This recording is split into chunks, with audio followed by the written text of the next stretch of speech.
Alright guys, going around with the, it's a big largemouth. Did you guys see 6 pound test.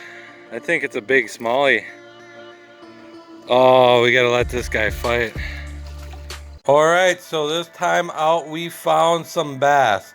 Largemouth and smallmouth, but they were in their own separate lakes. Here is a largemouth lake. We were under or close to this bridge slash dam, and that's where we found some of our bass.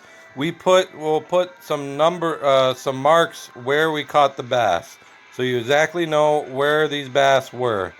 Now we're going to move on to the smallmouth, and this is where we caught the smallmouth, right off this rocky drop off kind of point where it just goes down into like 5-6 feet. And then there's a big culvert that goes under the road. It's a really good key location to find some fish, and that's where we found some. Alright guys, going around with the, it's a big largemouth.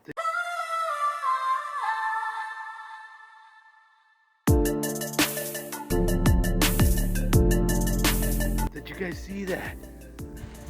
Well, I don't know if it's a big one, but oh my goodness.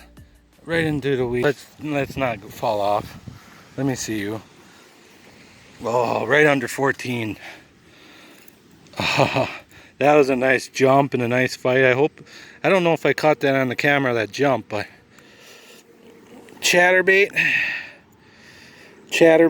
right there, trying to get it unhooked.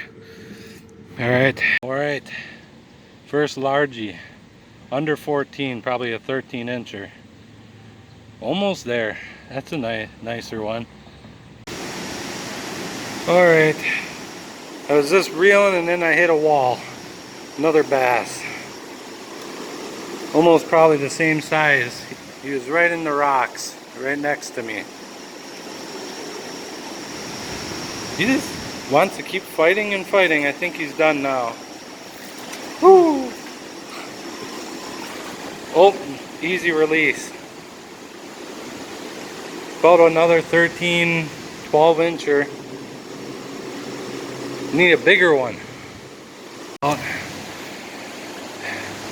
And there's another bass. Back out another afternoon. Next day, we got our first bass. Again. Oh, there we go. Our first bass of the day. Largie. The next day after, yesterday we were out here in the afternoon. We are here again this afternoon. First fish on the ChatterBait. Small little one. Smallest one we got so far. We just hooked into a really nice bass of something here. 6 pound test. I think it's a big smallie. Oh, we gotta let this guy fight. Oh man. Yeah, it's a big smallie, I think. Oh yes. Whenever he tires out, I just hope my line doesn't break on me here. That's a big, well, not a big smallie, but biggest one we ever seen in this lake. Trying to keep him out of everything here. Alright, I'm gonna try it for him here now. Well, around a 14 incher. I'll measure him before I put him back. That's the nicest I ever caught out of here for a smallmouth bass. Actually, we never actually caught a smallmouth bass out of here till now. And then we caught a couple of them. That's the nicest one. 6 pound test. That was a lot of fun, but you got to be careful with that really light line. Can break really easy. And smallmouth are known to break line like crazy because of how they fight. All right, let's put this guy back. Yes, he is a okay one. 14 inches right on the dot. Gonna put him back right down here. Goodbye. Gone. There he goes.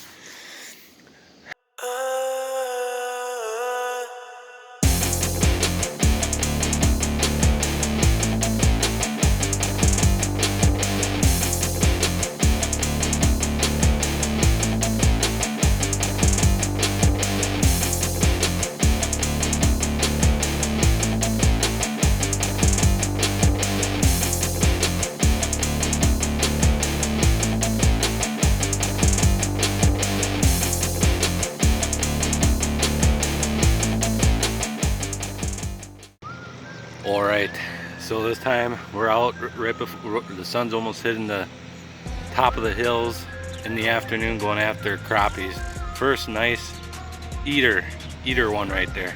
All right, so this time out we found biting crappies right before night. Going into night, we even did some night fishing for them. They were in the weeds, kind of off a drop off from a shallow flat that's about 1 to 2 to 3 feet, and then it goes into 5 to 6 feet. And right off that drop off, that's where we were casting out to, is in that deeper area there, catching some crappies. Going into the night, did a little night fishing, found some eater sized crappies too. All right, let's put this little guy back. There he goes. All right, see that? Sun's gone. We're running out of time here already. Well, we're going in the wrong direction. We're just getting smaller and smaller and smaller. Well, we just upgraded to a smaller one. That's our smallest one now. Going back. So you can see these weeds right here causing me a lot of trouble trying to get these fish. Because it's hard to, it moves my line, so it makes me think I might have a nibble or something like that.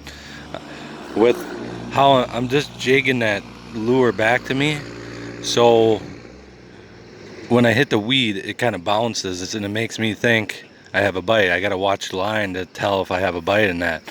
Now these fish, when they come and bite, they're kind of telling me when they actually have it, because they'll move it, and then that's how I can know that it's not a weed, it's a fish. But the weeds are causing a little bit of trouble, getting on my lure, making it weedy and stuff like that. But we're fighting on through, catching some crappies. A little bit slow, but catching them. All right, here he goes back. It's gonna start getting darker here. Hopefully the bigger ones start biting and stuff. Found one. Not much time left. That sun's going down fast. All right, there's another eater, at least. Another eater. The sun's going down. Crappie going back. Well, we're finding some nicer ones tonight.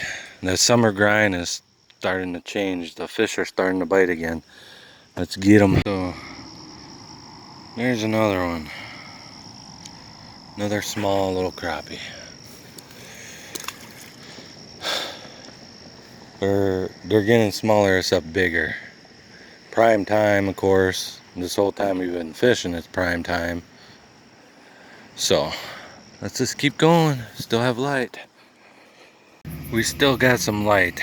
It's another small little crappie. With it getting dark, the bites are really slowing down and they're turning into small ones. But just out on the other side of all these weeds, that's where them crappies are. They're sitting. But I'm getting bites right along the shoreline here now too, so they're moving up a little bit. Let's keep fishing until we can't anymore. All right, turning on the lights because it's getting too dark. But there's another crappie. Another little crappie. There's still a little bit of light in the sky, but it's hard to see, so I'm feeling by the tip or the movement of my rod. When I feel them hit the rod, I gotta act quick and jerk it, because usually at that point they might hop off or something. Well, there you go, another small little one. All right, another small little crappie.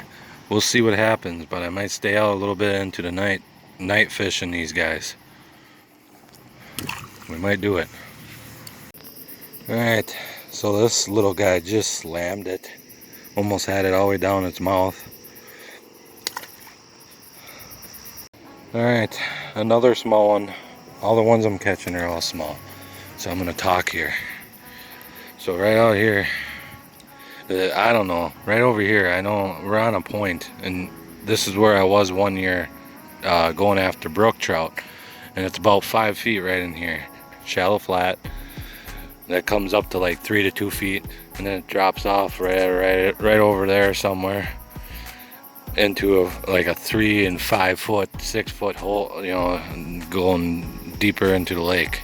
So that's what we're working with.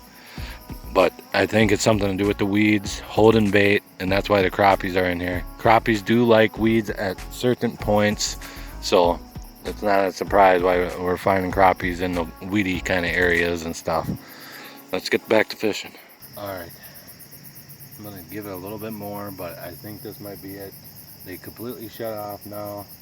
It's completely dark. About half an hour to 20 minutes without a bite. So I think they're done, but we're gonna give it a little bit more and see what happens. Well, hopefully this summer grind, the hard fishing, hopefully things are starting to change, and because it seems like that really nice weather now. Middle of the week it was almost 80 for humidity. That's unbearable. Anyway, yeah, the fish are showing up again, so try to get out there and do some fishing because they're coming around, I think, and hopefully it only gets better from now on. Hopefully you can get on some night fishing of something, catfish, crappies. Crappies are something different. All right, see you later.